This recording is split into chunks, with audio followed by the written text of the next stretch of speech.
Hi guys, update lang sa ating REITs investment. So, it's been a long time since I updated kayo about my REITs investment. So, right now, this May, sobrang happy tayo kasi we received 2 dividends for May 2025. So, the first one is last May 21 from CREIT na. So, Citicorp, we have 0.055 per share, no? So, we receive around 4,950 net of the withholding tax of 10%.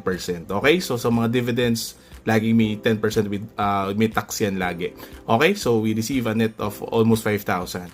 Okay? So pakita ko naman today lang, That's May 30, for today. Naka-receive din tayo dividends for RCR. Pakita ko.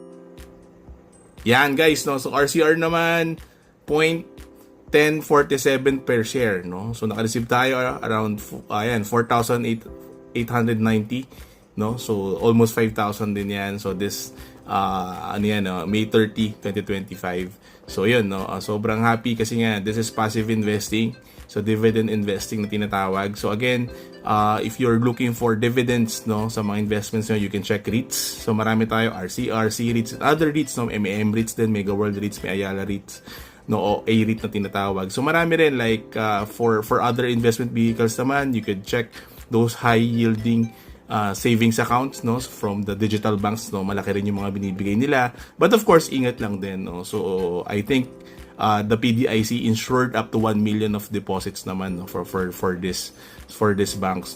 So correct me if I'm wrong, but that's I think I remember.